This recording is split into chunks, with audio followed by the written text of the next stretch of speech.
speak as though I have conquered death. I live death every day.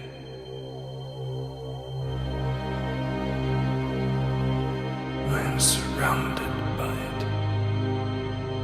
it, smothered by it. Look at you now. He would have everlasting life. You seek to defy death, yet you cannot even defy sleep. And our like sleep is to death.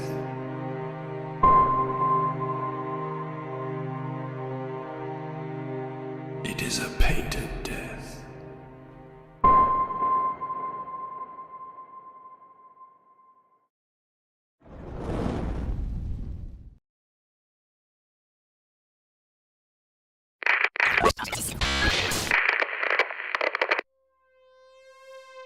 You think you are free,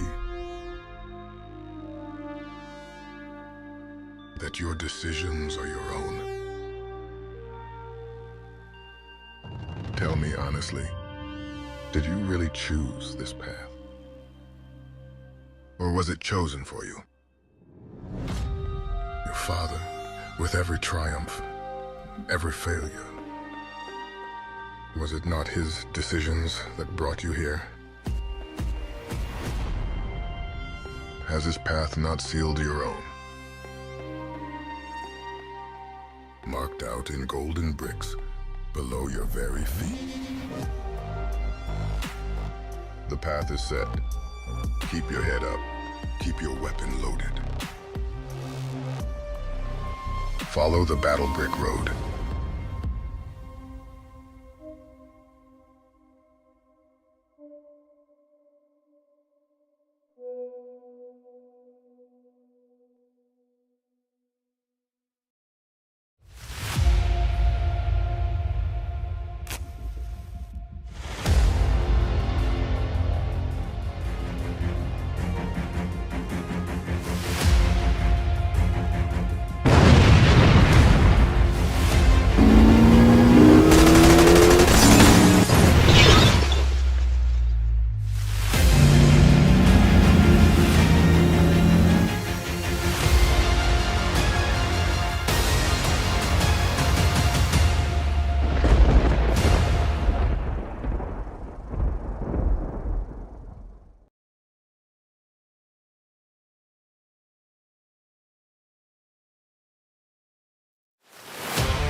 Being very, very secretive right now. So, hey guys, I just wanted to fire up a stream real quick because I was in the mood to draw. I have not been sleeping. I've been just doing a lot of painting, doing a lot of artwork. So here I am. I want to give a shout out to Stephen Rockwood, who caught this stream going live.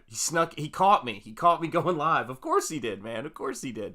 But yeah, so I just, I wanted to just get painting and do some artwork late at night and make sure I got a stream in, just kind of keep myself in the rhythm of doing this kind of thing. So I know it's way past everyone's bedtime who are usually watching my channel. I know it's during the day. I apologize in advance when you see this in the morning. It's not going to be that terribly long of a stream, but just want to kind of do some experiments with it and see what's up. And I will catch you guys. I'm sure you'll catch this later. But yeah, so here we go. So I want to show you a couple things I'm working on. And for one, this is the portrait that I am doing of Laurel right now. So this is a head sketch for one of my backers. Let me try adjusting the camera here. This is a head sketch for one of my backers I've been working on. I want to test out how some of this stuff films. Right in there. There we go. So this is a head sketch of Laurel for one of the backers. Really happy with how this one's coming along. It's starting to come together. And then this one right here, which is one I was working on the other day. So this is the Phantomas. What's up, Jeremy Burtz? How you doing, brother? I'm like snuck in here. My channel members are catching me. Jeremy Burtz, channel member, legend. It is great to see you, man. Yeah, I just spur of the moment. I have not been sleeping, and I said I've got to I'll just fire up a stream. I'll fall asleep. I'll get tired doing this stream, but no, I mean I just been watching a lot of really cool stuff. Was watching some fun streams. Ethan, John, and Cecil and everybody were cracking me up.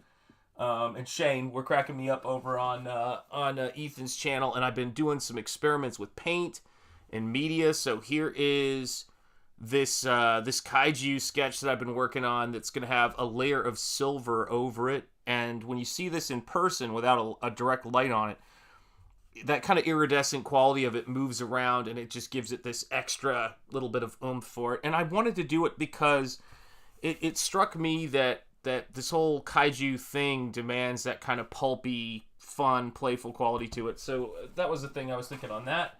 I've got the werewolf head sketch, which I think I showed the other day.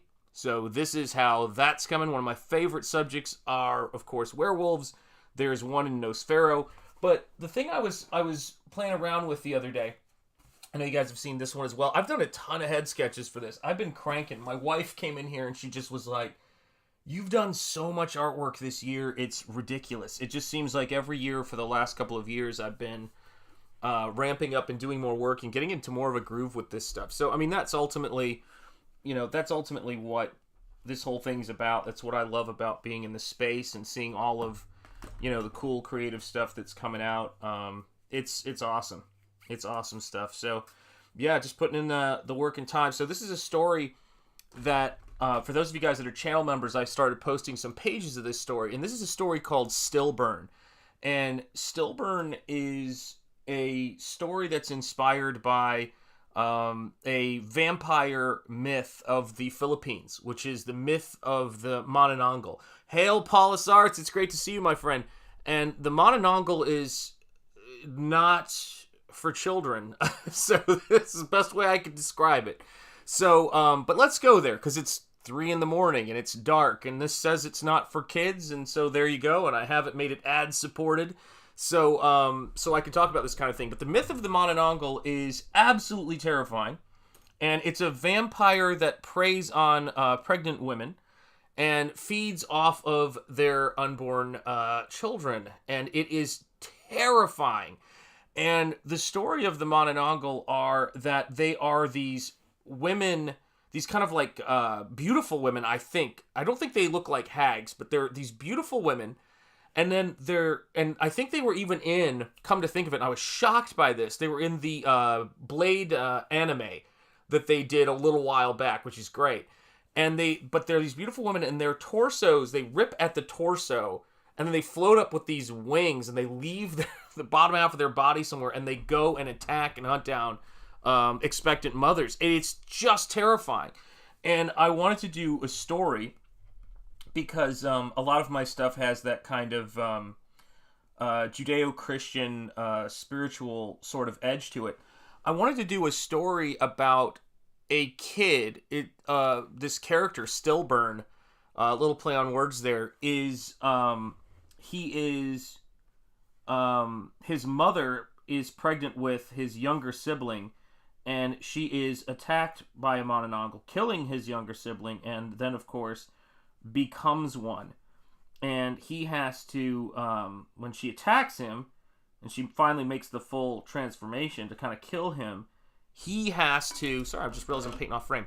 He has to... But just to give you guys a sense of scale on this piece, man, I've been wanting to work on this thing for a little bit, and I thought this will be fun. I'll scan it and get more of the pages to channel members. But it was a really dark story, and it was almost my first Comicsgate story before I came to Nosfero, and I just went, this is a little too heavy for what I want to do. I didn't know exactly where the story was going, and I had some interesting visuals, but I didn't know where it went from here. And so I'm a big believer in creating the story that you know how to write. A story that the direction it's going to take. And it's kind of crazy because a big aspect of this story and the creation of this character and what led to it was it started out as sort of an homage character to Brandon Lee's The Crow. And I don't know if I've ever mentioned this, but actually, no, what am I saying? I have. I've mentioned this on Double Impact, and I know I've mentioned it here.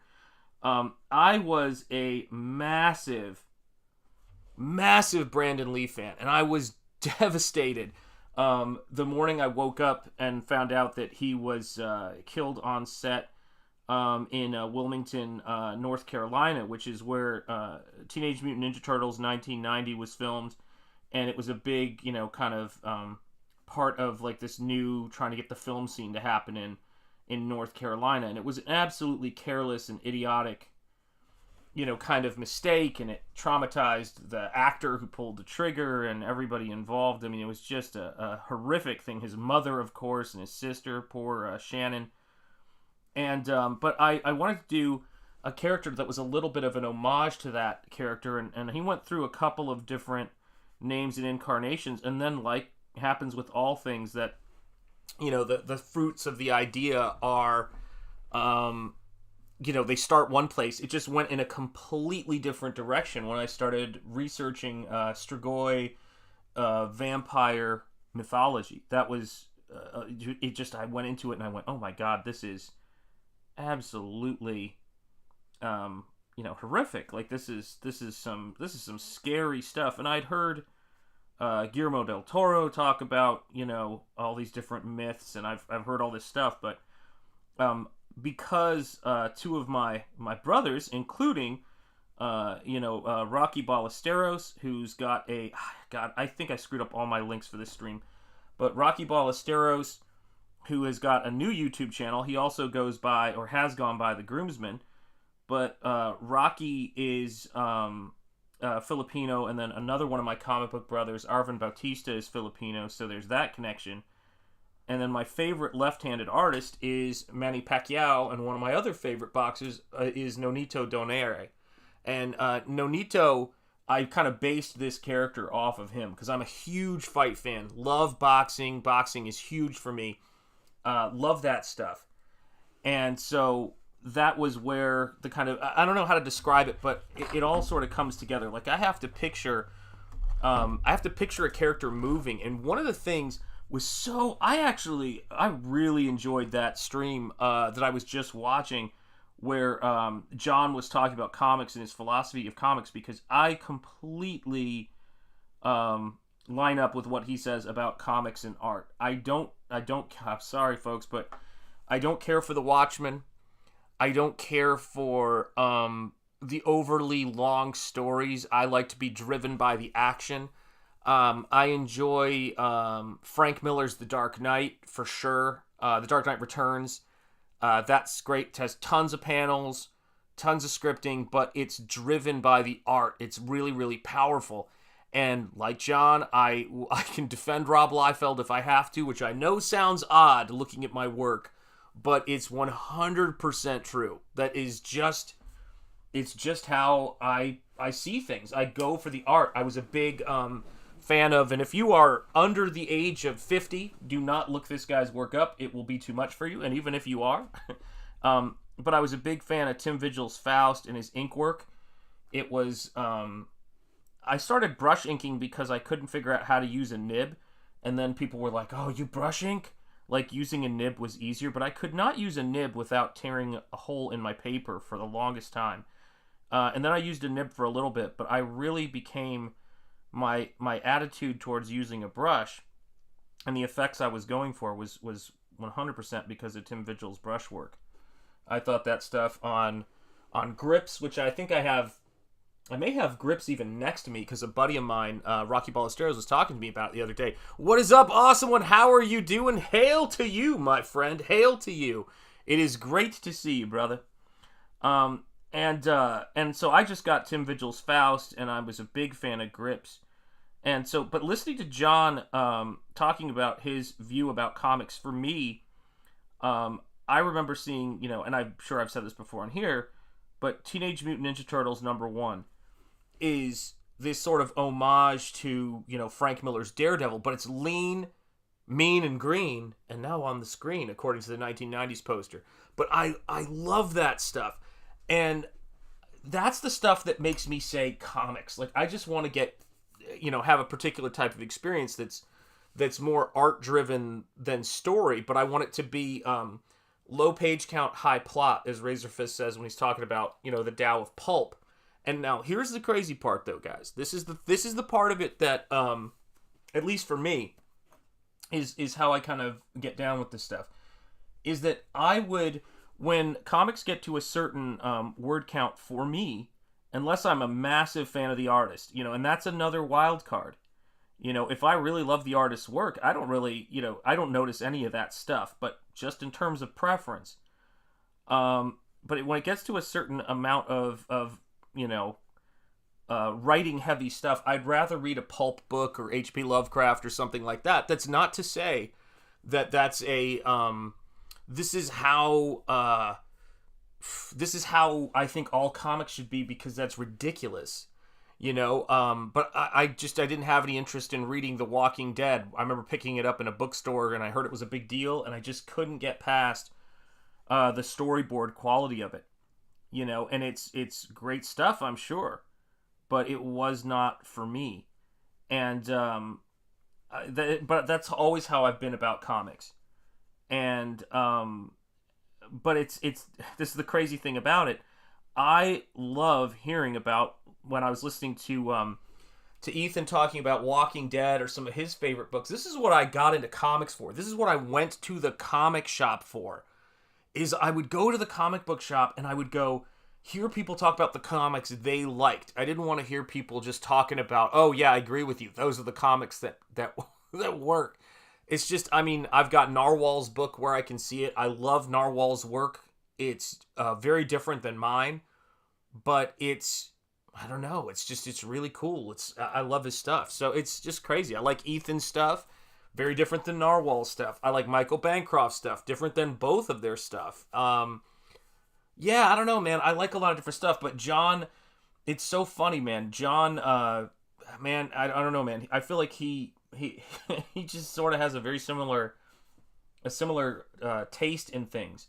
And when I see his work, his layouts and his compositions, I just think there's a quality to it that makes sense to me. It's got an immediacy. Awesome One says, sorry, let me get my glasses. Just watching a few Better Bachelor videos about increasing our value as men to be better for others and potential spouses. Yeah, I saw a video by him, actually. It came up in my feed, which was funny. Is he the guy that says that thing, I've got a face for radio and a voice for print? Is that how he starts his videos? Awesome One, let me know. I don't know if that's the same guy you're talking about, but I think I saw one of his videos. I thought that was hilarious.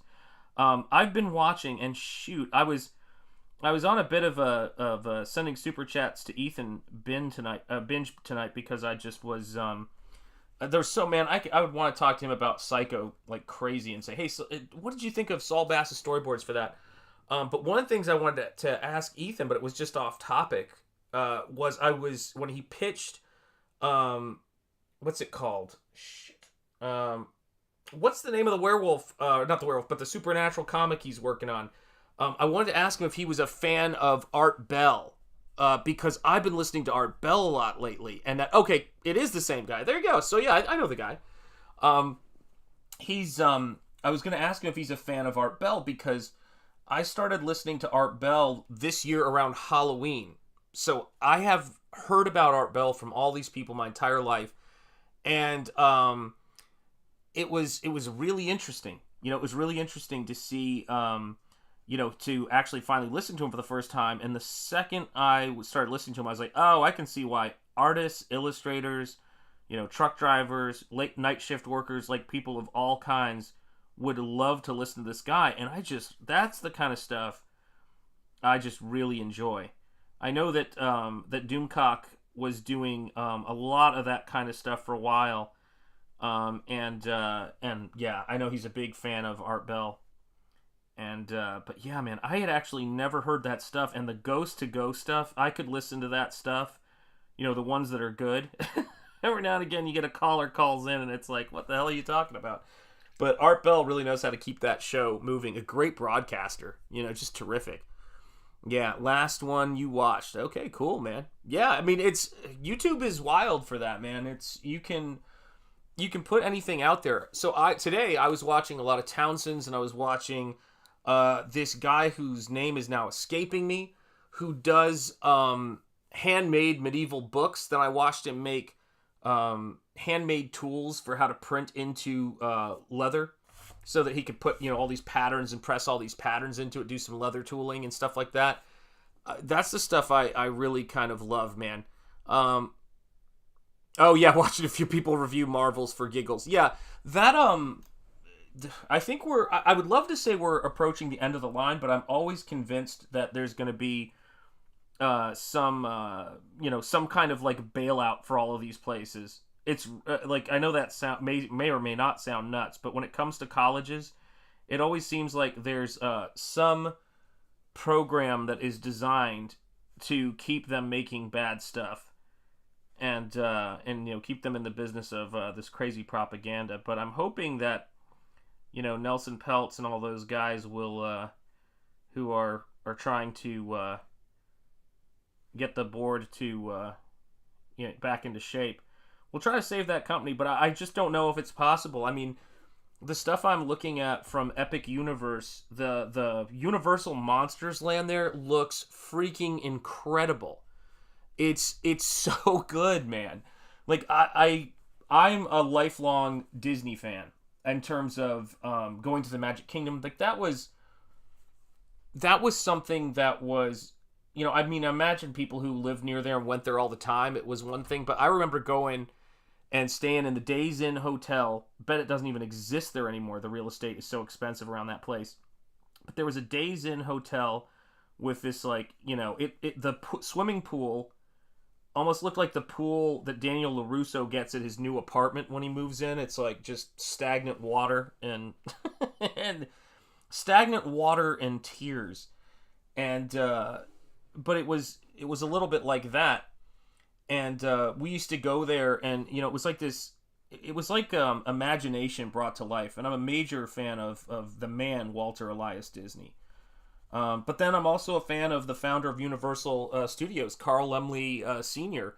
And so I love that stuff too. So my whole attitude about Disney right now is, I just think that they have now, the 4 quadrants of audience that you're trying to capture, they're built. Not only have they been building theme parks that have been doing this gradually, Epic Universe is just a bullseye, man. It's just a straight on bullseye. Universal Monsters, Nintendo, oh gosh, there's going to be another Harry Potter thing there. I mean, game over as far as I'm concerned. I mean, they've basically, much like what Marvel and DC have done, and much like what entertainment has done, is these companies that are doing really well and know how to treat their customers, give you all these great extras, start cutting the extras back to increase their profits and get rid of all of the people who actually have craft and skill and know how to run these places.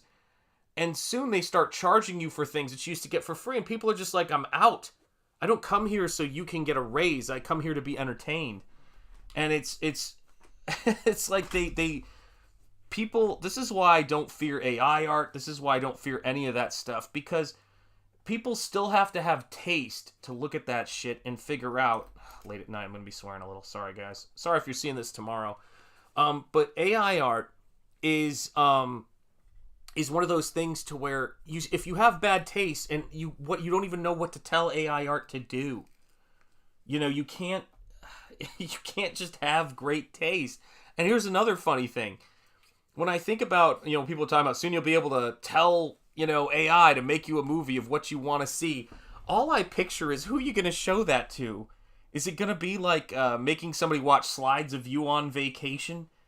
Hey, this is what the story would be like if it was all about me. It's like, oh, nightmare fuel. So yeah, I don't understand the fear of AI art. I don't think you're going to get, like, if you could make, here's what I think about a lot.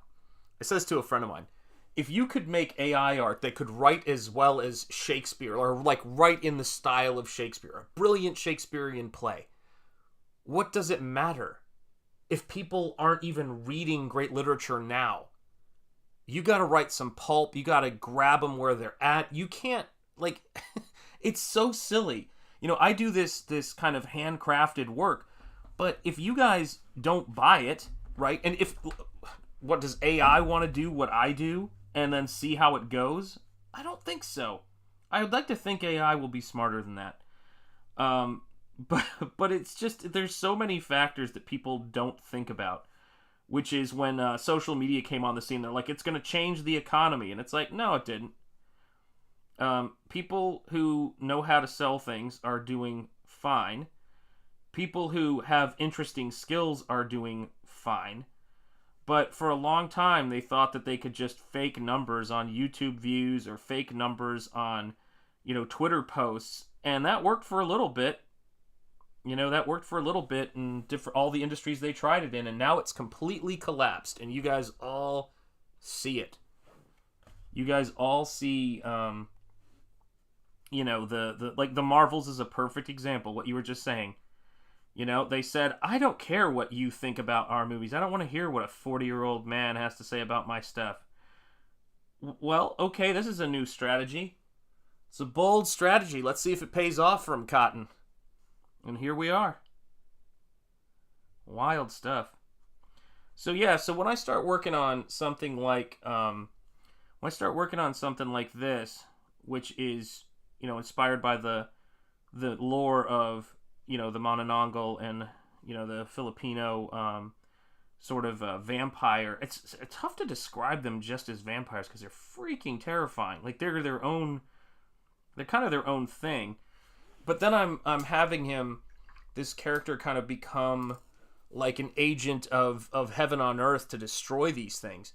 And, I'm illustrating some fairly, whoops, I just bounced into the camera. I'm illustrating some fairly, intense scenes. And, besides the, the battle scenes and characters getting their heads, relocated, as one would say, and that kind of thing. One of the things I'm also doing is I'm kind of like showing, the transformation of this, kid's mom into, a Manananggal and like where he is. Where he is in terms of experiencing this. Like, he's just this kid who's, like, trying to bring his mom, a glass of water to drink, and then it's just, like, because she's sick. And it's wild, man. It's, like, wild to watch that happen. Let's see here. YouTube has a feature now for premium to have an AI read everyone's or maybe just my comments. Just my comments in any chat I posted to help improve video suggestions. I have not enabled the AI. Amen. Yeah, you have gotta wonder about that. Oh, thank you so much, Paulus Arts. I appreciate that. So it's and I have the script written out for this on an overlay, but his mom is basically sick in bed after the Manananggal attack. And he's bringing her water, and he's to cool her off because she's like, I'm burning. And then these eyes on her side open. So if you look here, you can see that there's like these eyes that sort of like her skin splits along her side. Then these eyes pop open. And then, this is the moment she is gone. And she becomes this monster that only wants to feed on him. But throughout this story, I'm juxtaposing these two moments of the story, which is this is an arena where he gets tested to see if he's going to get sent down to fight, fight and kill these Manananggals. So he's kind of chosen and basically brought into this other, heavenly sort of realm. And in the crowd watching him are the ghosts of all of these unborn children who were killed by the Manananggal. And this is not like really a death angel, but this is an angel that tests him. And the first thing that happens to Stillburn, here's the sequence where his mom is attacked and his younger sibling is taken, and he tries to defend her with a knife and is just tossed aside. But this is the moment where he kind of his initiation, where the burning thumb of this angel goes to his face and then just kind of burns his eyes down like that. And then he's got these kind of like burns that are almost like, the crow or the tear marks, but they're like the eyes of when they're burned, they almost look like the eyes or the flesh around like a rooster's eyes. Got that kind of terrifying quality to it. But then this angel's wings, the feathers are all, he can grab them and make them into blades and swords. And so that's where he gets this kind of kukri, very Book of Eli like weapon that he uses. And he's got to go out there and into this arena and challenge all of these various creatures. And first, because I was thinking about Gladiator, I was like, first he's going to be in there and it's going to be kind of like a Roman sort of arena a little bit, and all these doorways open and these people riding these kind of like, crazy, again, sort of like roosters. Like I imagine them having blades on their feet because he does, and he's got a mohawk, so I guess I kind of went with that. He's, again, is influenced by Nonito Donaire, and he's just, jumping around and taking these fools out. And, I loved, there's a little bit in the action here. There's definitely a little bit of the manga influence of Berserk. I was looking at that at this point, I think. And then, just taking this guy's leg off, taking the arm of this bird off. I loved showing that. I thought that was a really great bit of action right there. Then stabbing this bird in the eye.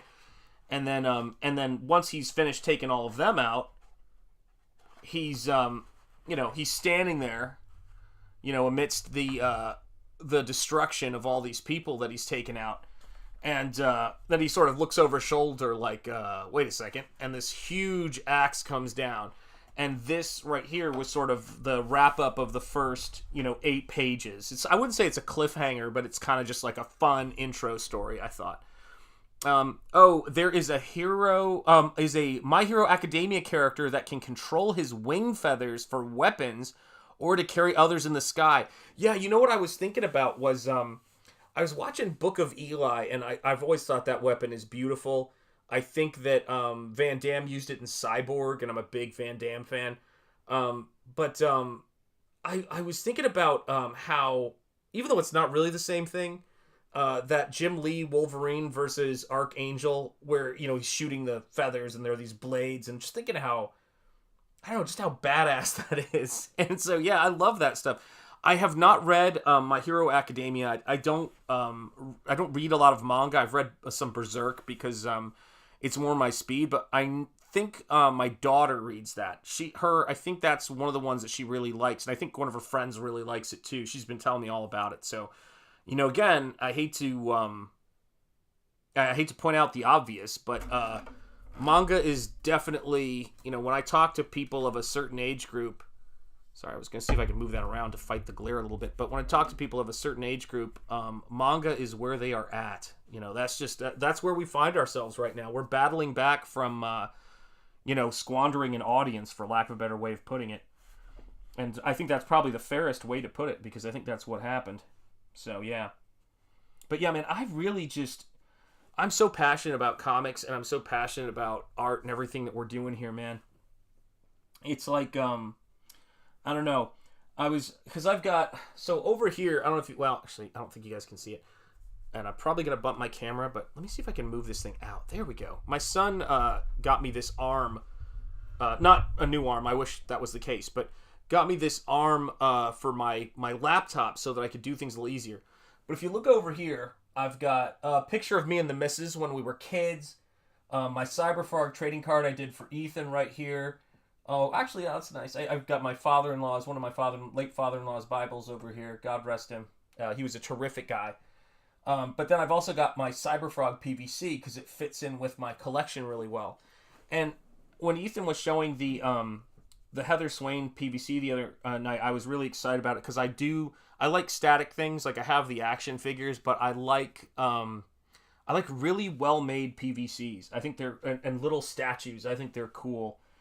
But I don't know, man. I love comics. I love what we're doing in the indie scene, and I love Comicsgate, and I just hope, we just keep doing what we're doing and keep plugging along on all this stuff. That's really, to me, what it comes down to. So I'm going to rotate this a little bit, show you guys how I do this. Let me see here. Yeah, I usually turn the page. I haven't done that enough on my streams because when I'm painting, I just don't want to wreck everything. But I've been kind of inking this both as a right-hander and a left-hander, which is to say that I've been doing my hatching in the directions you typically don't do them in if you're right-handed. And I've done some artwork with my left hand, nothing really great, but I can do a little bit of work with my left hand. But I once did a Leonardo da Vinci master copy, and the Leonardo da Vinci master copy I did, I had to do a lot of the hatching marks that he does in his paintings upside down so that it would work naturally with my right hand. Actually, I don't even know where I have that thing, do I? I'm just curious. Have I ever showed you guys my Leonardo da Vinci master copy I did? It was of a Da Vinci that was not authenticated yet, but it was, I completely... People are like, it could have been somebody else. There was nobody else for 100, years or 500 years who can do what Da Vinci did. If you're an artist, you can actually tell. It's like if you tried to get a fake Todd McFarlane past me. Like, I remember when Greg Capullo started helping Todd with his stuff, I always could spot it. I was like, Todd's not drawing this whole thing anymore. You're either Todd or you're not. Like, you can spot the people who were filling in for him. With all due respect to Greg Capullo, but I sort of checked out of Spawn once Todd stopped drawing it. Was the way it was. But yeah, I like to work in a lot of different ways, and this is good exercise for me because I've been doing the inked head sketches all day, doing some painted head sketches, and of course, going over all the bags and boards and getting stuff ready to ship, and my wife is getting ready to get all of the address stuff together and everything like that. But yeah, man, it's been fun. I cannot wait, to see where Nosfero is right now, and just thinking about this journey, I could not be prouder. But I want to make sure I'm making things like this because I am going to be putting out an art book that's going to have some more sequential stuff in it, just like I did with art book 2, Rigor Mortrex. And I want to do more experiments in my art books with storytelling.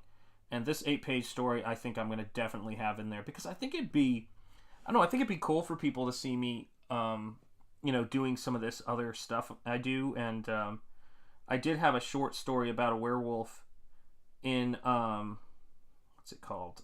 In Rigor Mortrex. So it seems only natural that I do a couple of interesting short stories in with art.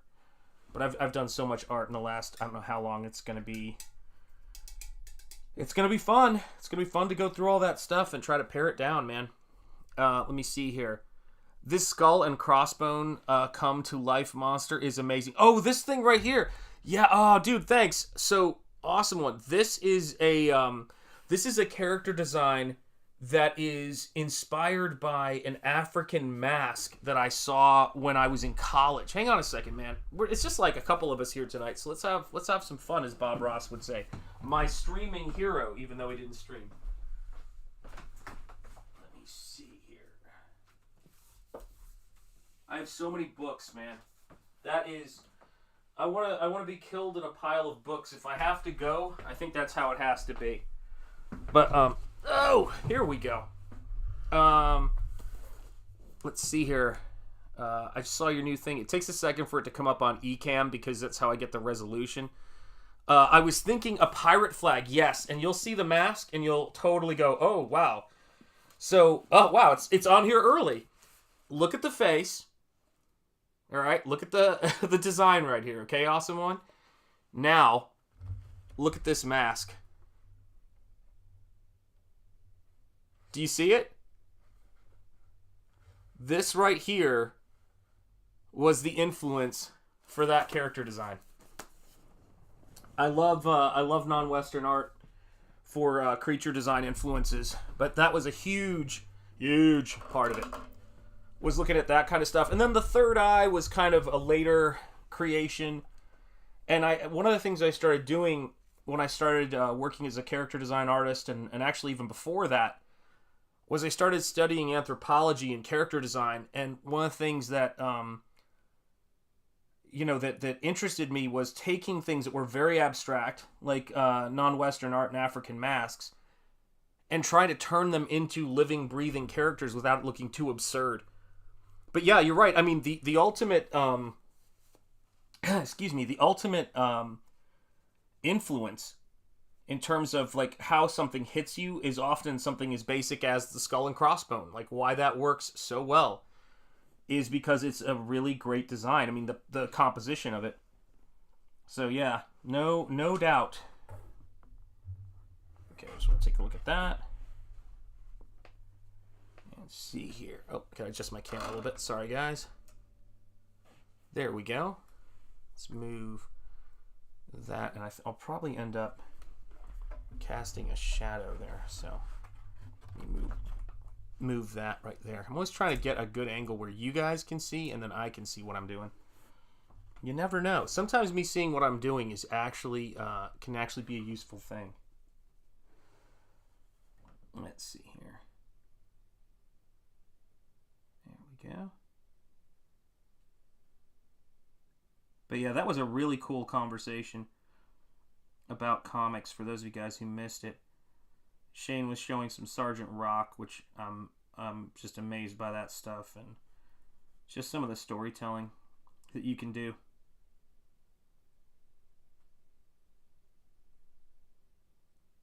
Very cool stuff. It's nice to see people talking about the craft of this stuff again.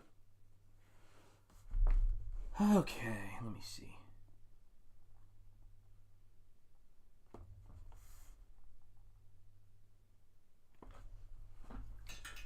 I was watching YouTube videos showing people with interesting crafting skills. There was this guy who builds these miniature houses and stuff like that he actually works on movies building miniatures.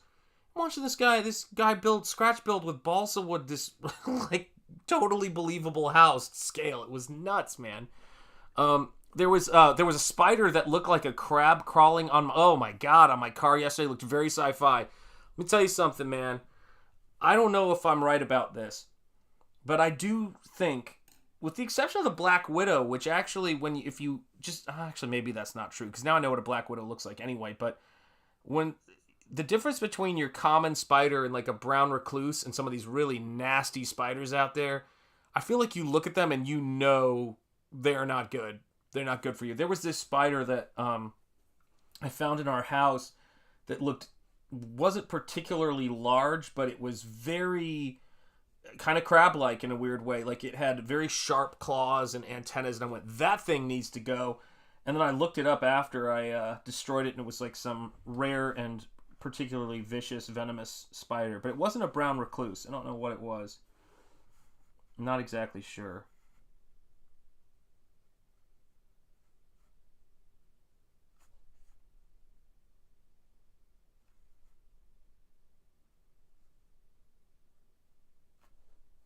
Go. Yeah, I love comics, man. I don't know, man. I love storytelling, but I love different stuff. You know, I love different stuff. I think that's one of the reasons I love Hammer horror movies, and that's one of the reasons why I love Psycho, is just sometimes the lean, mean brevity. It doesn't mean I don't like Vertigo. I'm a big fan of Alfred Hitchcock's Vertigo, but man, sometimes brevity is it, man. It's just crazy. Oh, my family was like, kill it, and I was like, it's in the wild and looks too cool to kill. See, yeah, I mean, you know, sometimes that's how it is. I mean, when I was visiting family, on that half side of me, because I'm half South Asian Indian, there were no doors on the house, and I'll tell you, that can affect you insect-wise. I mean, it was just raining an ungodly amount of mosquitoes on us all night. I think at one point I counted and I had something like 200 like inflamed mosquito bites on me, and I felt sick, man. I mean, that stuff will affect you. You will be itching to get back to the US of A and get yourself some Wendy's after a couple of weeks in India with no meat in a vegetarian household. With all due respect to my vegetarian friends out there, it's wrong. It's fucking wrong, man. Make it stop. Oh, man. I just love meat. I can't live on a vegetarian diet suddenly. Certainly not in my teen years. I mean, we just come home, we'd have lost so much weight and we were back then hard to imagine. I know. I was 115 pounds soaking wet with a brick on my head, and I did not need to lose 10, 15 pounds. It was not working for me, man. It was not the way to go. There we go. But yeah, man. I had to get in a stream real quick because I love doing this, and I sometimes it's not the stuff I'm working on all day. See, the problem that I run into is that what I do, like, I like to draw. I occasionally play a little bit of the violin, but I'm not good. I'm just a beginner. But the thing I enjoy doing to relax is the thing I do for work. I love to draw. Drawing is my favorite thing to do. And so sometimes I just want you guys to, come hang out while I do something that's just a kind of a chill out, sort of thing. And this last page of this 8-page story has just been on my mind. I've been watching, because, maybe it's the Halloween thing, maybe it's the Lovecraft thing. I've been watching a lot of Grim Life Collective, which is another one of my favorite YouTube channels. And, just thinking about monsters. My favorite thing about the Grim Life Collective channel is they end every video by saying Happy Halloween, because their attitude is it's Halloween all year round. And I dig that. I like monsters, and I love that stuff. I've always loved Halloween. It's my favorite holiday, so. Although I do like Christmas quite a bit. There we go. And so, yeah, I started thinking about, I guess also, too, listening to Art Bell, I started thinking about monsters. I started thinking about all this crazy stuff, and I thought, I need to do something with this, so that's the way it is. Yeah, the good old arthritis. I don't know if you guys heard that crack, but yeah, I was practically, I told my wife, I'm like, take some Benadryl, babe, because my joints were cracking so much last night. Every time I rolled over, it was like just listening to frickin' bubble wrap, man.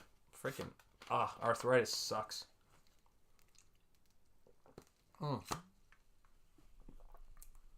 Cheers, my friends.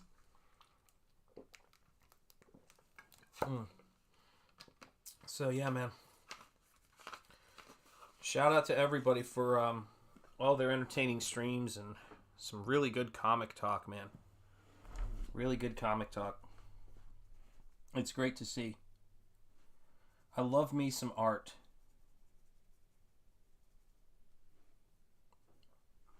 I regret, but I have made one big comic book mistake, which was, I swear, I cannot find the receipt for it, so I did not. It's not under my... I found a complete your order, but I missed the damn mail-in cut, which I wanted so bad because I love comics like Grips and Faust and all of that stuff, and I was like, this is going to be great. I freaking missed it, man. It's tragic. So annoyed.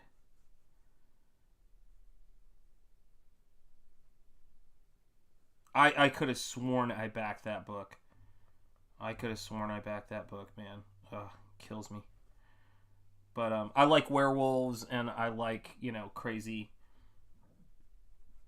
action comics, and I remember when I heard that that the book was nuts. There's the two books, the two outlaw comics, at least for me, in Comicsgate. Although, you could make the case that there's almost everything John does has that edge, is Little Black Riding Hood, or Black Riding Hood, and Snowman, A Cold Day in Hell, just from what I've seen with the art. I cannot wait for Snowman.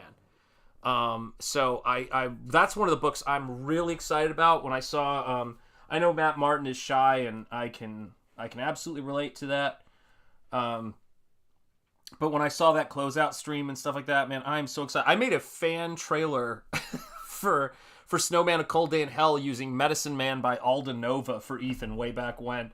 And I was like, oh, dude, this song cuts so well to Medicine Man. God bless Ethan. He's he's a sport about that insanity. All my insanity. My God. But yeah. Heavens to Betsy.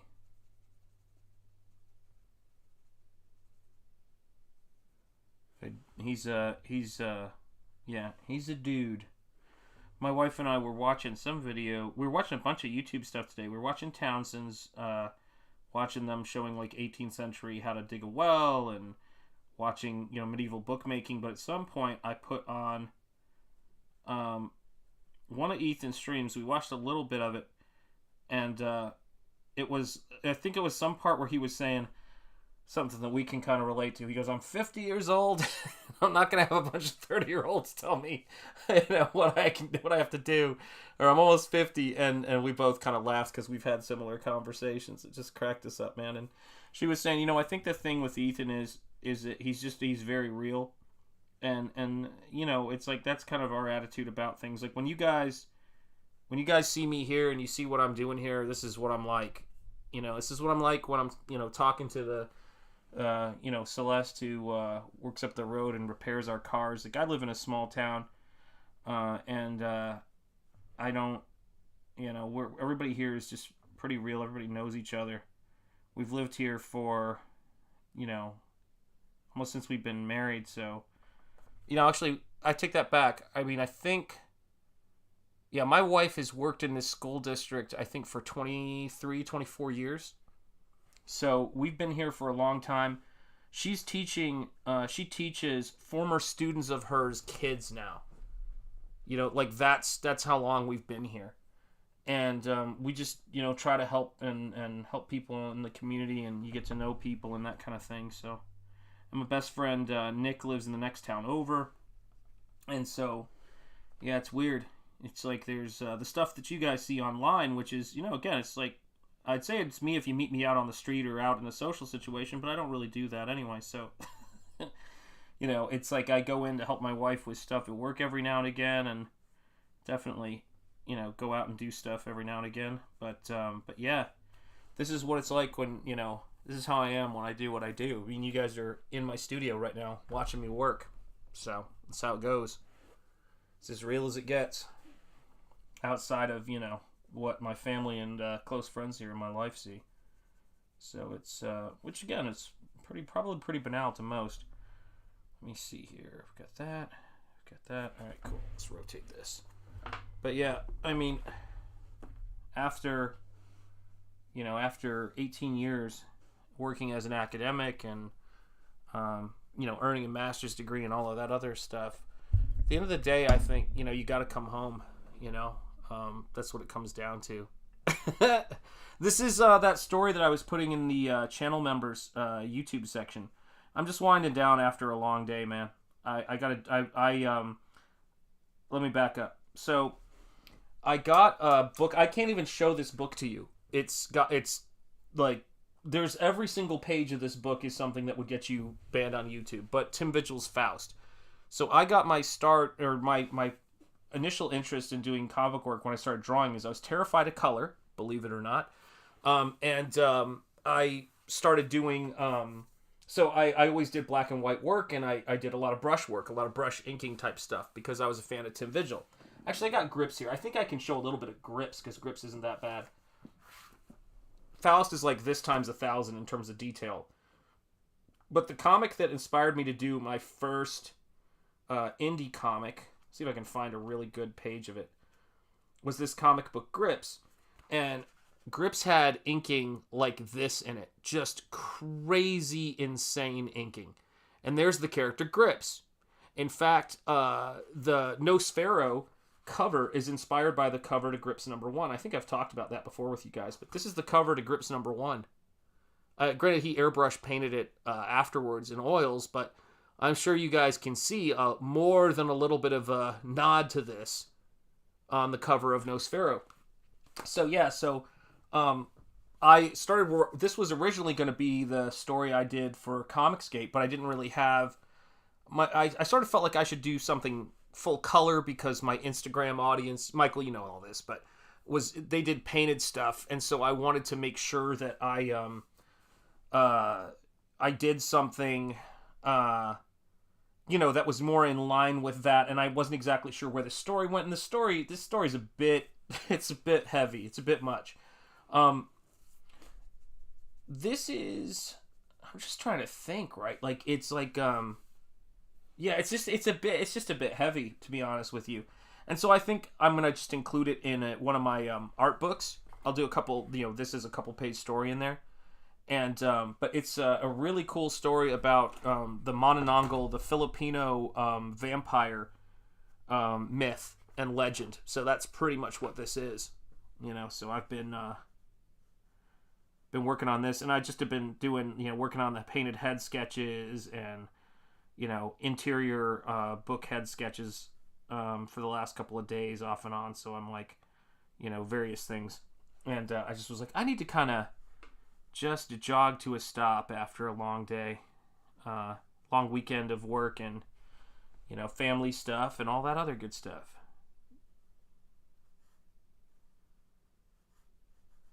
And you guys can see a little bit of me doing this kind of research and development, as I say.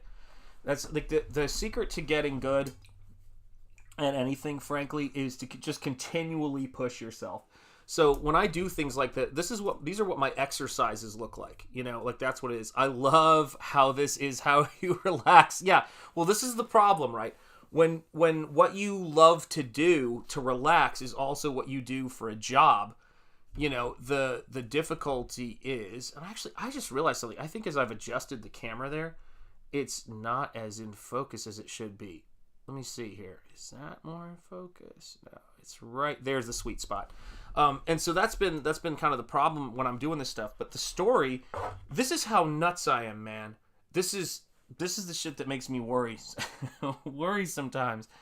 I decided that I wanted to actually make a sketchbook that was a comic book, because every now and again, man, I don't know. I will just go with it. But so this is a hardcover Strathmore watercolor sketchbook.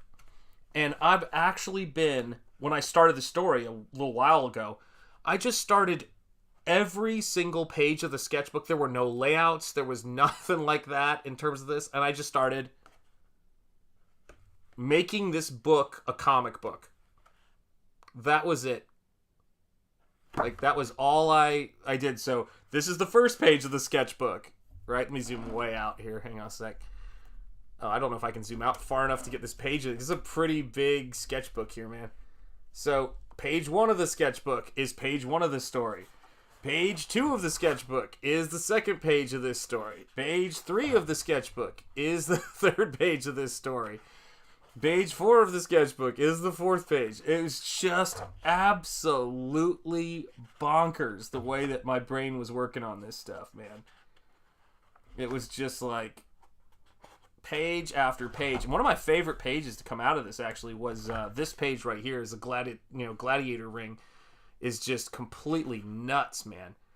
And lots of action, lots of violence, leg getting knocked off, a head getting knocked off there. And then, the story ends where it's like he's just defeated all these guys, a giant axe comes down, and then it's like, boom, this is the last page right there. And this character that I've had for a very long time. What's up, Sir Angus? How are you doing, my friend? Comrade Sammy, great to see you.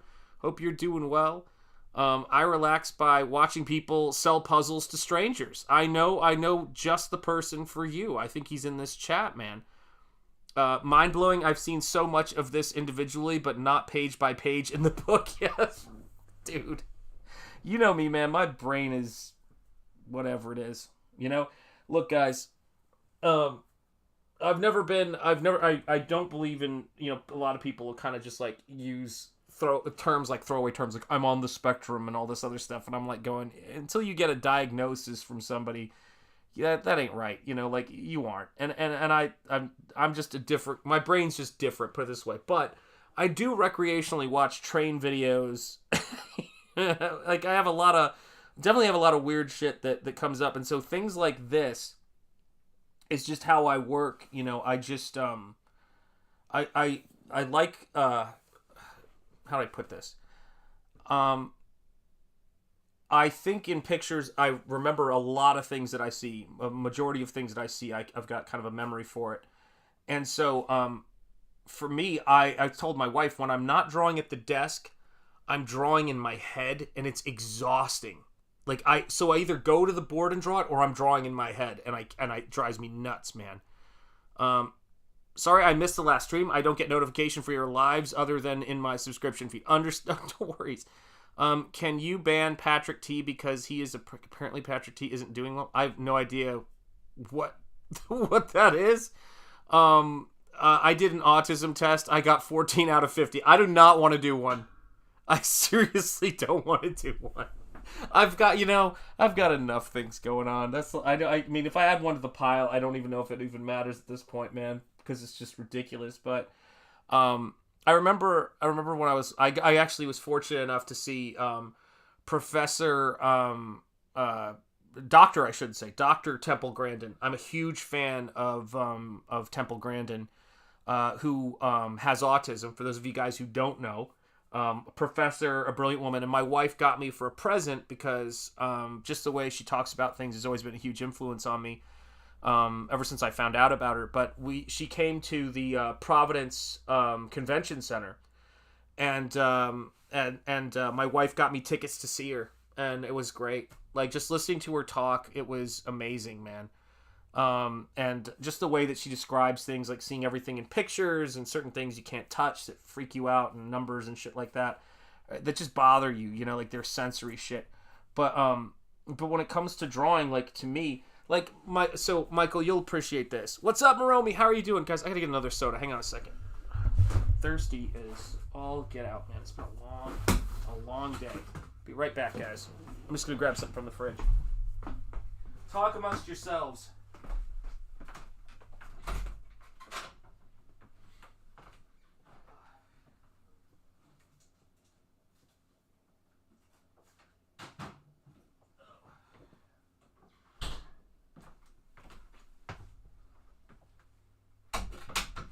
It's the great thing about having a small house.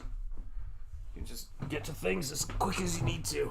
But yeah, like, it's like, my wife, what's up, how's your father, how you doing? Let's see, and Maromi, great to see you, man. I sometimes watch YouTube semi-trucks hitting low bridges. Dude, I've done that too, man. I know, it just is what it is. But it's, A to Z, and that cemetery stream was just what the doctor ordered. Yeah, oh, yeah, man. Yeah, dude, that was big for me, man. Like, that was just, like, we just filmed that, and I don't know if, I'm sure you guys could tell, but I got quiet at a certain point because the gravity of it. It's my first time going there. Just hit me like a ton of bricks, man. I don't know how the hell I survived long enough to get to this age. I, honest to God, do not know. So many near misses. What's up, Plush? How you doing? A miracle. I thank God every day. Just an absolute miracle. But my wife, Michael, was coming in. Oh, I love Coke. It's so good. It's putting on weight and probably giving me type 2, but what are you going to do? So my wife came in and she said to me, she saw your painting, Mike. And she goes, oh, so it's done? And I just looked at her and I was like, no, but it's getting there. This is just a snapshot of how I process information. Like, that's what you're seeing right here, man. Like, it's how I process information. And I got to this point where I was like going, yeah, he's going to collapse on the stairs. But what's needed is, I should have a hint. He's looking down at him here in this frame. And then it moves around this way and he's over here. But then he's flying up here and then he's here and here. It's like, there's just this repetition of visual imagery that is required for this painting, for it to be everything that it can be. And that's what I've been working on. It was the same thing, man. Like, you think about it, it was a huge painting, and the original sold, and that was wonderful. Thanks to Ethan for encouraging me to just, I said to him he could have the original, and Ethan was just like, I mean, I really think what Ethan was saying is, I just don't want that shit in my house. That might have been it. I don't know. But thanks to Ethan, he said, go ahead, sell the original, make some money for your family, because that's just the kind of man Ethan is. This was one of my favorite things I did. I even wrote EVS, if you look at it, inside of those ripples, and it just came together really nice. But this is a trading card. I painted this thing about as big as I painted Michael's cover, because I think about these as being, original paintings in people's houses. And it was the same thing with Razor Fist. Razor Fist is the same size. And so, yeah, I mean, it's my wife looks at me and she's like, so you could call that done. And I go, I could definitely call that done, but I know when I know something is, when something is truly done, like one of the nicest things I think, Jim Cox in the house. What's up, brother? How are you doing, man? I just took an autism test and got 13 out of 30 slight tendencies. There you go. What's up, Jim? How are you doing? Oh my gosh, you guys are cracking me up. My teacher in grade 6 Italian read the class, The Cask of Woe. Jeez, yeah, that's intense, man. All those colors. Yeah, what's up, Bretsky the Great? How are you doing, my friend? Long time no see. It's great to see you. Look at it. That's true. No, it's not. I wish it was. I've got the high fructose corn syrup. That's just how, it's my blood type is high fructose corn syrup. Let's see here. Did you hide something in the picture of which picture? In the one I just showed of Michael's? I hit about 10,000 things in there. And Michael will know what all of them are. Like, he will know. He'll get all of it. Yeah, it's all right. See, I mean, I don't even want to take the test. I don't even want to know. Like, that would, I don't want to know at this point. Oh, Lord. It's like, can't even. Oh, man, it's so frustrating. But it's fun. I mean, look, guys, this is one of the best times ever, because for anybody who has, who has specific interests, you can find a YouTube video and a YouTube channel creator who goes into my news show like you wouldn't believe. Just listen to the guys, man, talking comics was so great, man. It was so great. You are still in the Slight Tendencies group, Michael Bancroft. There it is. Yeah, that's right. Oh my gosh. You guys are great, man. But yeah, I mean, it was like, give me a link. I want to show you guys. Give me a link. I want to show you guys how it's done. I have no idea what that means. Okay, try that. Run it. Take another run at that. I'm not sure what you said there, but someone's going to. Give a link to the test. Got it, Paulus. Michael, you've got the ability to post stuff, and Jim Cox, you too. So both of you guys, drop a link in the chat for that. We're gonna lose half our audience, but I think it'd be hilarious. This is turning into an intervention stream. That's where we have found ourselves, folks. But it's I've always loved ink art. That's always been something I've been really passionate about. And so, I saw Bernie Wrightson. I saw, I got it. I finally got it, Mike. It took it took me a minute, man. I am. It's 4 a.m. and I haven't fully woken up yet. My buddy Rocky, whose YouTube channel you guys should check out, aka the Groomsman, he said to me, he goes, are you going to be doing, at some point during last week, I can't remember, he goes, are you going to be doing a Waffle Lodge stream tonight? I think I said I was. He's like, what time are you doing it? And I said, sometime between 11 p.m. and 12 a.m. And he goes, that's a pretty wide range. I go, I don't know, man. Whenever it fickles my tansy. Whenever I've got, art to make or, energy to put into this stuff, that's what it comes down to. There we go. Was watching a video of a full-time firefighter who built a freaking incredible 3D printed. This guy is a craftsman. Hey, what's up, John? How are you doing, brother? It's 4 a.m. Shanth must be lonely. Well, it's either this or listen to more Art Bell, which I'm down for either way. Because again, I'm me. I'm an introvert. I'll watch Art Bell. Aldian, how are you doing, my friend? I bow to you, sir. It is great to see you. How have you been? How goes things? You'd be pleased to know that my daughter has gotten her first electric guitar. So she's having that experience right now, man. I mean, it's like, I know it's not exactly the same instrument, but it's cool to see because no one in my family, she's the first in our family to have ever done that. So at least on my line.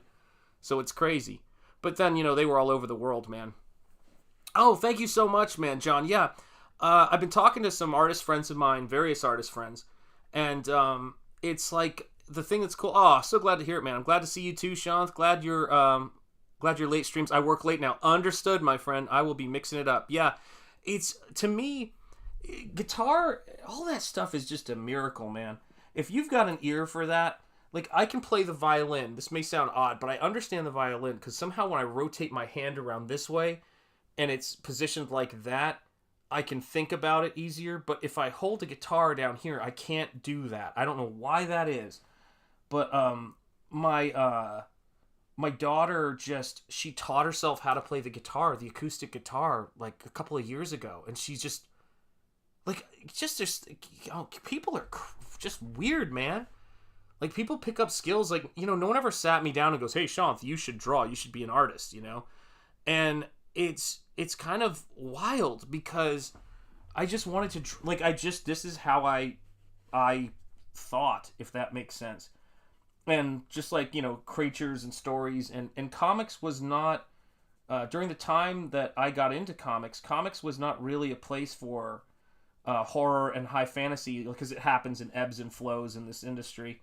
Or in this art form. And the fact that all of that work and my skill set is now finding a home here in Comicsgate and, in the Iron Age, and there's such an audience for different kinds of work, that is awesome, man.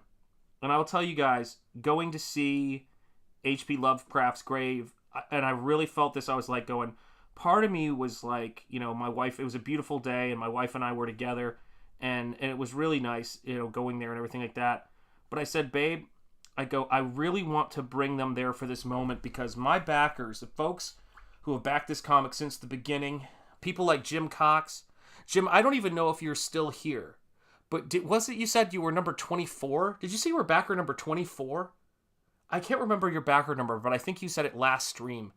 And I just was thinking, like, all of you guys who have been on this journey, like, without you guys, this would just not exist. This is crazy. And I have to bring them there to see this. Like, I have to bring them there for this delivery. Yeah, something like that. Yeah, I think it was in the 20s. Yeah, Jim. Thank you, man. I'm glad you're still here, by the way. It's like, the prints and all the stuff. How all that stuff came out, like the trading cards, the bookmarks. I'm really happy with that stuff. But man, this is better than all of it. Like, the print job on this is so good. It was so expensive. But I just said, this is my first book, and it's painted. And if it doesn't... And this was a failed interior head sketch. I think I was talking about this last stream when things got real exciting. But I was working on this. The cover slipped out of my hand, and the pen drug on the inside of the cover. So I had to chuck it. So this is just... Can't send this to anybody. But looking at the credits page, and all of that stuff. It's just like, and of course there's H.P. Lovecraft is one of the influence list. He's number 1. Frazetta is number 2. And then, the introduction by my beautiful wife. And this is what it is, man. It's like making this stuff come together. Making this stuff. And I know you guys have seen a lot of this stuff, but, just if you don't want spoilers, just don't read. But it's like the way this thing has come together is freaking crazy. And we did this here. We did this. This book was funded, I'm just an independent creator in this tiny little area that's filled with boxes of stuff to ship. I'm just one dude doing all this stuff. But Comicsgate, man, I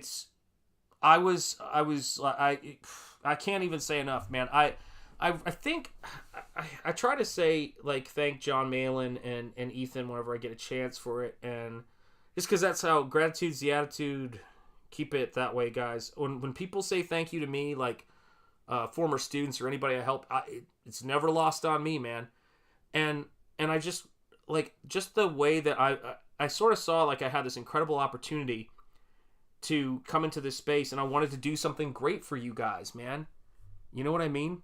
Like, that was, yeah, man. John, like, I watched those guys, and it's like, I'm like, yeah, man. Feel excited, Feel into it, man. Yeah, bow to Mrs. Annette. She was the camera operator for the Lovecraft video. And it was so great, man. It was so great. And I love that stuff, man. You know, I love that stuff. And it's so crazy. You know, it's so crazy. And you know, I want to build, like, I like horror. I love sword and sorcery. I love horror. I love gothic romance. There's a lot of gothic romance in this. And that's kind of where this stuff goes, you know, like what it's about. It's just about, you know, for me anyway, it's about all of these different characters. And, you know, it's like, I look at Nosferatu sometimes and I'm just like going, like, I've got my nod to John Malin with this character, with this character's name. But I think I draw pretty damn good werewolves. That's all I'm saying, man. But, you know, some of you guys have seen these spreads. So, again, if you haven't seen them, just close your eyes. But you've seen I've shown these on stream. I've worked on these on stream. Look at a spread like this, man. This is freaking insane that this exists in an indie comic. It's like, get the hell out of here, man. I will take the Pepsi Challenge with any indie painted comic book, you know, from any era. Like, just the way I did the mist coming off of that bat shit, it's out of focus. But, it's not on autofocus, so I gotta move it away. But just the way I did certain things, like that crazy village burning scene, I'm like, yeah, it's worth the price of admission, man. That's the goal. I always thought Nerdrotic found CG because I always thought Nerdrotic found CG because I found EVS through him. Oh, wow, cool. I'm going A to Z. Oh, I don't know. I'm missing something there. Comrade Sammy, I know, right? Would have been all ums and uhs. There you go.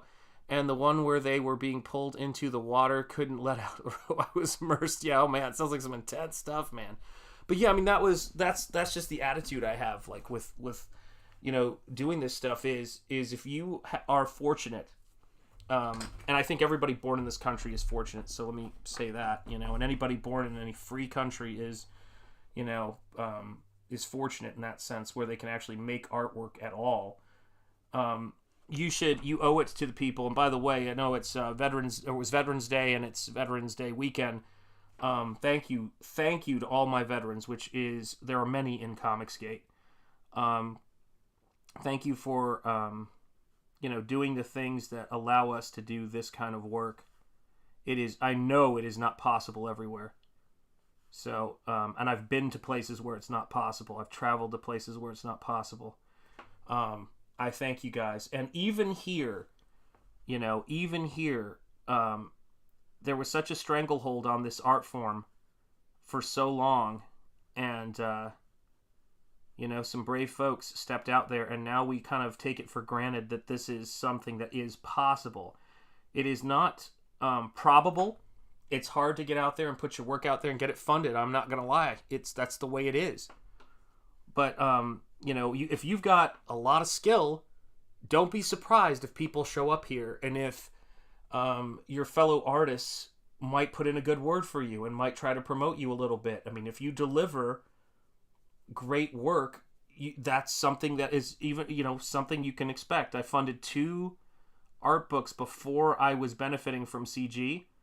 One made, I think, about $8,000. The other one made about $7,000. And when I came into CG and I hustled my ass off trying to make shit happen, and listened to the mail-in method, I was able to get, you know, to a really great place here. And I know the context of those things, but it is absolutely possible to fund a book if you've got high enough skill. And here you get better odds and a bigger audience than you get anywhere else, man. And that's why it's like Comicsgate is where I'm at. You know, that's why I'm here. Everybody saying hello. Shanth creates an AI that creates Nos 2, maybe. Yeah, hey, it might happen. I like how the panels go together in Nos 3. Oh, thank you so much. Looks so good. Respect, brother. I appreciate that. Thank you so much, man. God bless you.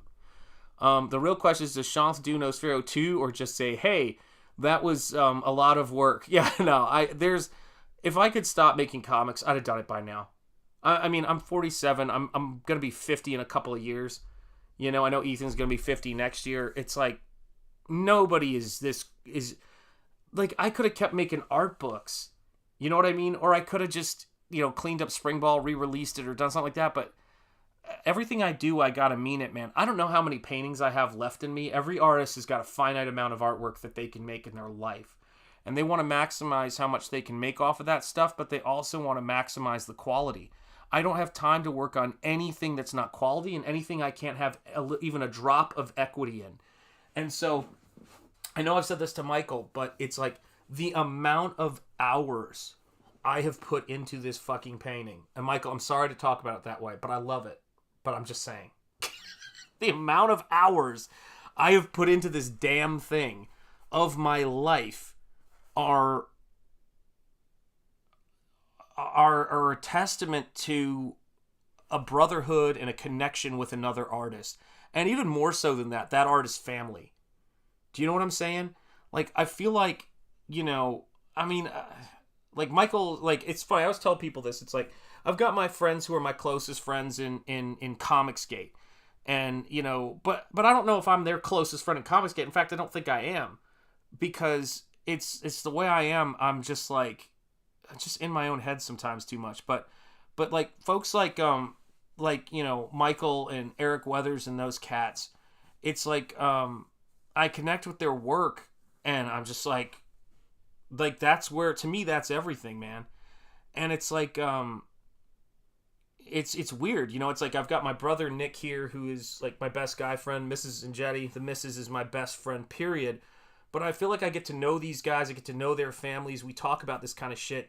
And when I go to do something here, man, I'm like, it's everything, man. I put everything into this stuff. And when it comes to you guys I hang out with in the chat, you know, and we do this work, I put everything into it, man. Nosfero is just, it's the best I could freaking do, period, full stop. You know what I mean? And it's just, it's craziness, man. And that's what I love. Hey, what's up, Bad Crow Comics? How are you doing, my friend? Dude, it's great to see you, man. No, it's not. Don't worry. I'm not going to go full I love you, man, going on. But that's just how I am, man. Yeah, Sean's better give us a love heart, Ange. Oh, I don't know if can I do that here? I don't think I can do that here because I'm using a different program. So, yeah, I can only do that in StreamYard.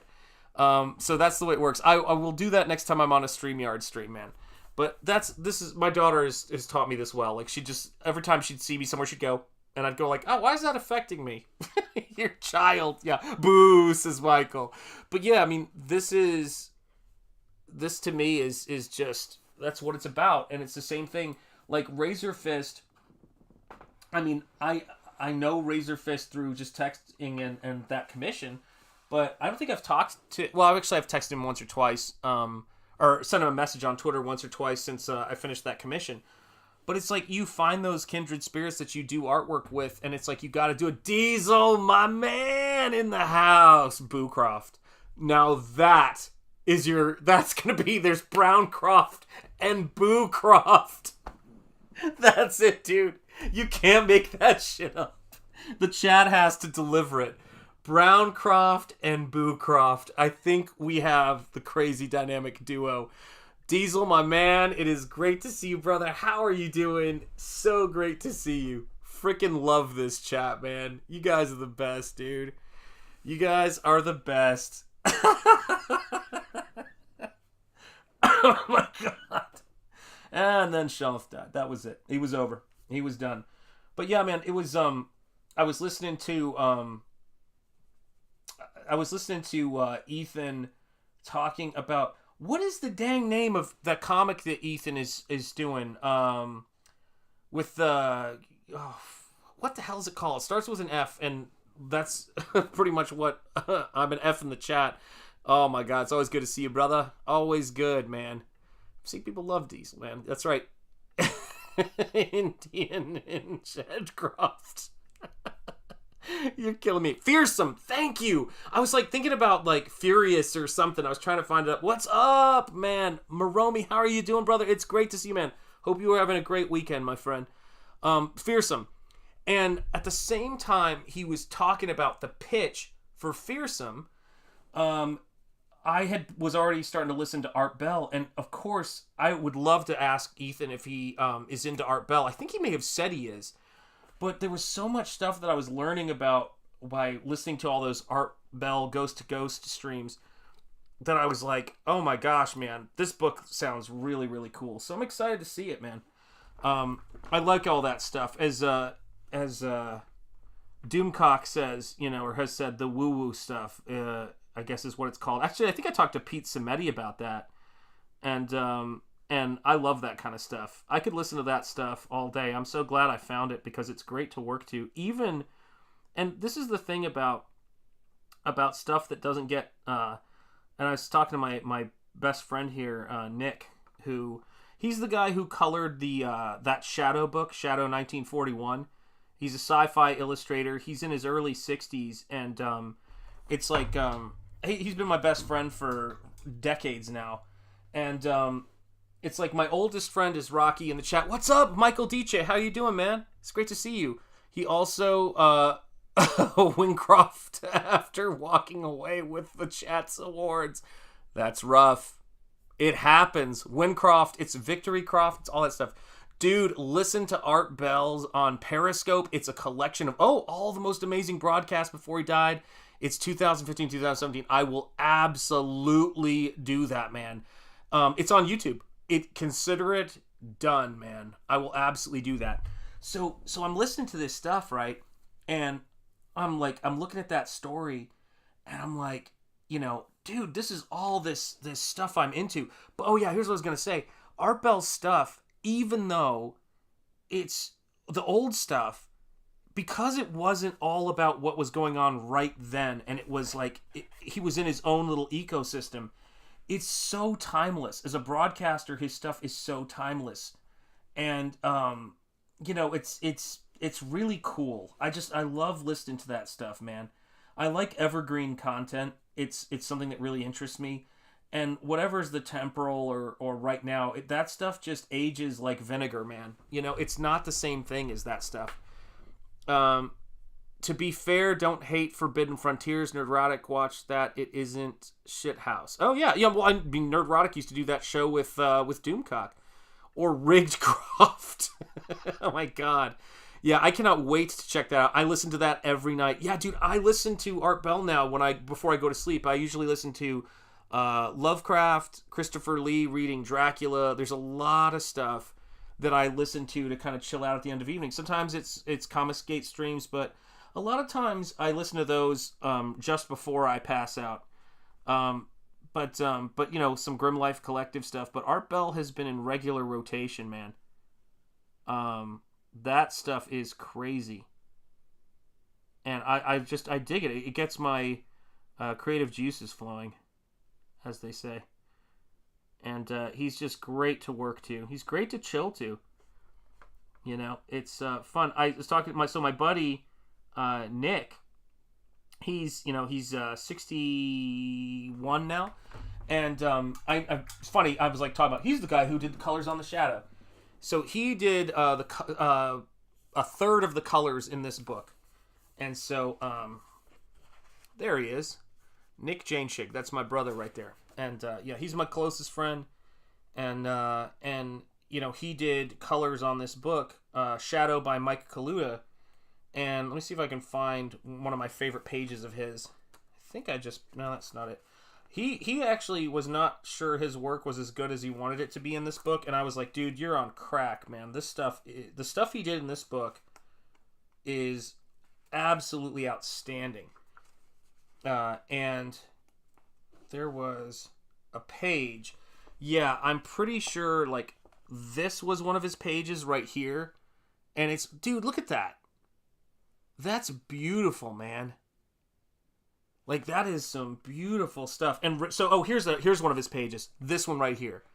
This is gorgeous. And when Razor Fist, this was how Razor Fist got introduced to the Shadow, which he refused to believe.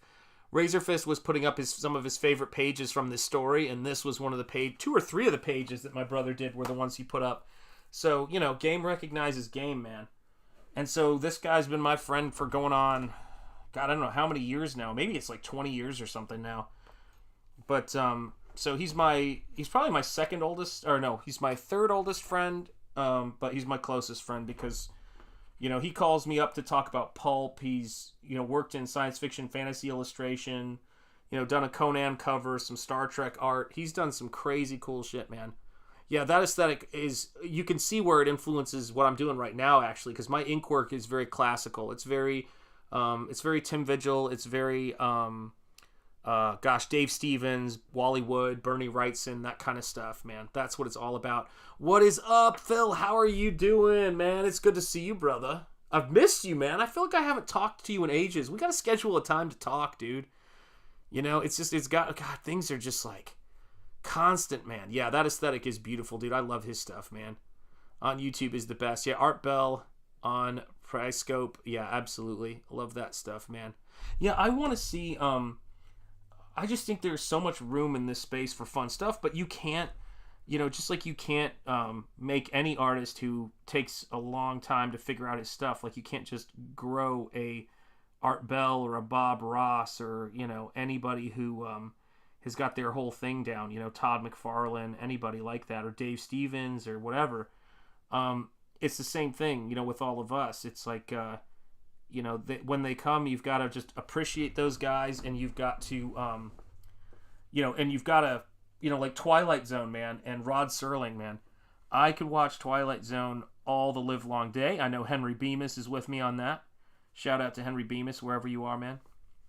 And, you know, all of you guys who've been such big supporters of this channel and channel members. I see all of you guys in the chat. Thank you so much for being channel members. But it's, oh gosh, Mark Schultz too. Yeah, I love Mark Schultz, dude. Mark Schultz is awesome, man. It's just, Mark Schultz is great. I saw a brush inking video of his that I have, and I have, for those of you guys who don't know who Mark Schultz is, because I'm just chill, you know, tonight. I'm gonna get up and grab stuff from time to time. This book is so heavy though, dude. I hope I don't crash and kill myself here. Ugh. Although, it's how I want to go.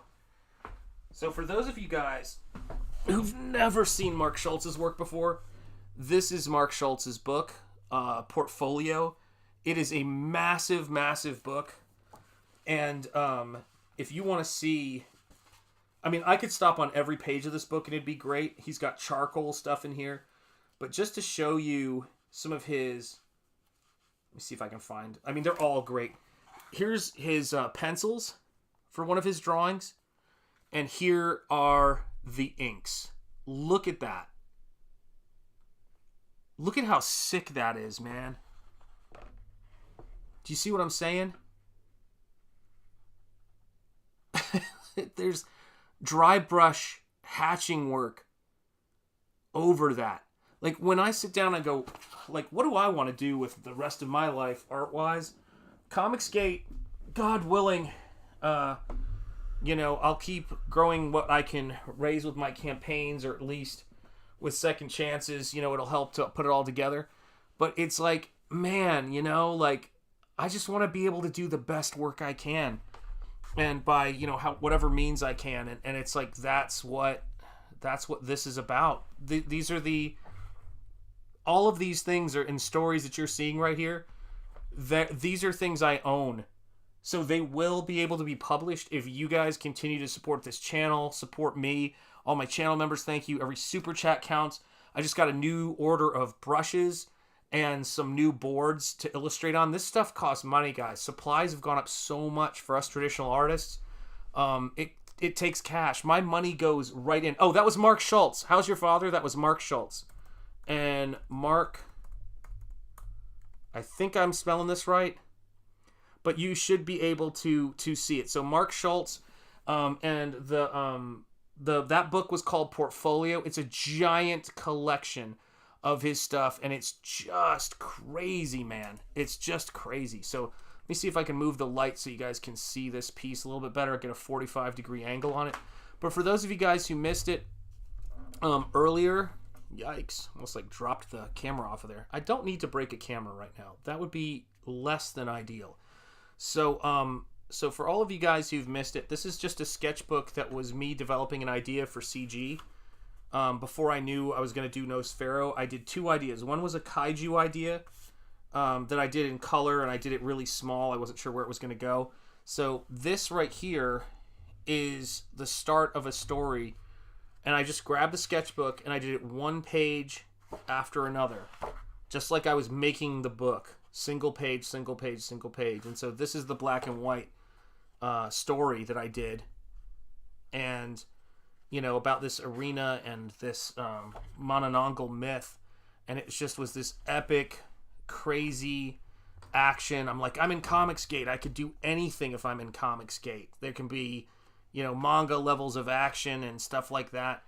And it's just, that was what I was after. And I can tell heavier stories that are a little bit more mature, but a little bit more mythological, and put this stuff together. Actually, let me move the light back because I just realized you guys aren't seeing any of this. But I can make the story more intense, and I can just show, the kind of the horror of this myth of the Philippines, man. And I love the Philippines. I love the culture. I love their fighters in particular, Manny Pacquiao and Nonito Donaire, who's an American Filipino fighter. So, but this was the stuff I came up with, and this was kind of like, because I know they were talking about splash pages today. Malin was talking about that today. So this was the splash. So this was kind of like how I approach a splash page, which is I just want it to be something that just stops you in your tracks. Do you know what I mean? Like, I want it to be something that just like boom, just hits you, man, when you get to a splash page, or it's beautiful or something.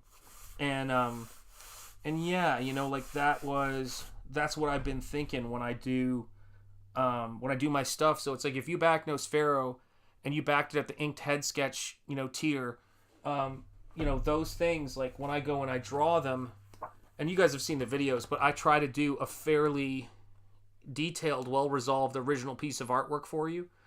And unfortunately, again, the book cover closed on this one, and a pen dragged on the inside of the cover, so I can't use it. But it's the same thing with this, man. This is just the title page, and I want everything to look, as professionally beautiful as I can. Like, every page has got to be something that just brings you in. And when I take a page for, just 2 panels, I want it to be something that's just epic and cool, and creature designs and monsters, and that's what I feel like I owe to all of my artists in this space, man. It's like to just bring our A game and make it happen. Do you know what I'm saying? It's craziness. You just gotta make it. You gotta make it great, man. It's that's how we do it, man. Yeah, that's what we gotta do, man. Thank you, John. I appreciate it, man. You guys make it possible. I know I say this all the time. My channel members, Jeremy Burtz, I see you there. Michael Bancroft, I see you there. Let me see where are my channel members here? Just make sure I see everybody. I want to make sure I got everybody. Michael Bancroft, thank you so much, channel member. Jeremy Burtz. I know that Stephen Rockwood was here earlier. Let me see, make sure I got all you guys here. But all of you guys, when you become channel members, that money is going to brushes. That's what makes it possible. My imagination runs wild based on money is. Think of money like being my blockers. That's basically it. If I've got people blocking for me, I've got the ability to make this artwork. That's what makes it happen. These brushes and stuff that I get, these things 100%, they don't get cheaper with time. And I mean, that's just how it works. That's just how all of this stuff works. You guys make it. In fact, actually, hang on a second, guys. Again, since I'm just running around apparently today on stream, let me see here. Make sure I don't dox myself here. Although, it happens. I watched I watched Cecil have that experience. Hang on. Need to cut this open a little bit.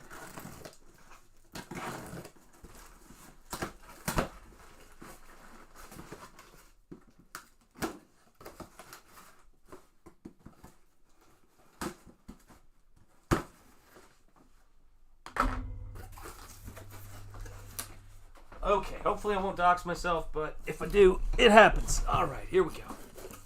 Let me see here. All right, so cardboard is here. Plastic bags to protect us are here. More plastic bags. And then, let me see here. And usually, So I can't see. It might be in the other box. Usually there's a receipt in here. But I don't think there is one. So this right here, these are packs of brushes. Each one of these brushes, the smaller ones, cost about $6 each, and then each one of the larger ones costs about $7 each. So do the math, and acrylics really wear the points of your brushes out, so you go through them faster than watercolor brushes and faster than you would like to get those permanent paintings. So if you think about it, when somebody, and it's great, but I'm so grateful for it. Last stream, somebody sent me a $19 super chat, and so that $19 super chat is probably about, which is great, is about three of these brushes right here. That's what that is. And when I'm like, that's how, and these are not the most expensive brushes, by the way. These are not, these are not wildly expensive sable brushes, but that is how we got to get this stuff done. And so I am grateful for everybody who's backed the book, everybody who's been, channel members. Thank you guys so much. That's why I put you guys' names in the credits at the end of every stream. Yeah, you guys are doing, what's your point? Yes, overheard asking his brushes. Now that is great. I love that, John. Thank you so much, man. But it's like that's kind of what's involved in doing this stuff. And I don't even know how many brushes I went through painting Nosfero. It was a lot of brushes. But here's the cool thing. We make a book that hopefully is something you're proud to have in your home, and that hopefully, you have that brings you joy. Like that's what we're doing, and if we can make it happen, that's how we do it, by hook or by crook. Just keep putting this stuff together. I look at the stuff that so many creators are doing, and I can game out the math and how expensive it all is, and just how much fortitude it takes to make things of quality and get them out to people. But you guys don't ever underestimate Joy. I think we've met before. Killing me, dude. And this is the thing, right? You guys make this possible. Never underestimate or understate how much the support, financial support, you guys put when you back the books and when you support me on this channel do to make this stuff happen. Because at the end of the day, it's got to be able to take care of the supplies, the family, and all of that stuff, and the shipping and all of that work that we do. You guys make that possible. Comicsgate makes that possible. And I hope to only grow this thing and make it easier and easier for me to put how much work I put into this stuff out there. And that's the goal. And that takes work on my part, and me constantly, working and trying to do the best job I can do on this end. And I thank you guys for your generous support and for being here at this ridiculous hour that I started to stream. So thank you guys so much, man. Thank you for being here. I'm going to wrap up now because, the sun's coming up in like 30 minutes here. But thank you guys so much for being here. Thank you for supporting this channel. Thank you for supporting this book. Nosfero the Cryptwalker is just being prepped and organized, and addresses are, getting organized and everything like that. So we are here. And we're ready to rock, and I could not be prouder of this book. But go out there when you can and back some Comicsgate books, and if you already have, enjoy the books you have. Listen to some Art Bell. We've got my man Aldi in here. We've got my channel member Ferris Comics is in the house. I bow to you. It's great to see you. I'm sorry I'm wrapping up right now, but God bless you for being here. Thank you for being a channel member, man. You woke up in time to see your name in the credits, and that's important to me because I really appreciate you supporting me, man. So thank you guys so much. God bless you all. And I will keep, just keep doing what I'm doing, fighting the good fight, and doing these streams. I appreciate all of you guys so much. So let me play the credits, and I will see all of you guys soon. It is great seeing you in the chat. Thank you to my channel members. Thank you to all of you guys for being here, and continue, guys. Subscribe. Comment on these videos. It helps move things forward. So when I finish this stream, and when the comments thing, when it goes public, just write a comment on there. Cranberry Langers is great about doing that. All of you guys are great. So thank you so much. I'll see you guys soon. And here we go, guys. This is our credits. So God bless you guys. Thank you. Oh, and I would say, I almost forgot. Speak easy. Oh, there's a new t-shirt. Check the link below in this chat. I did a new t-shirt that is the Speakeasy logo. And it says all these things. Can you tell I'm tired? Speakeasy, stay gold, keep the faith, and peace, because that is what my name means. All right, I'll see you guys soon. Take care, and have a wonderful, wonderful rest of the day or start of the day.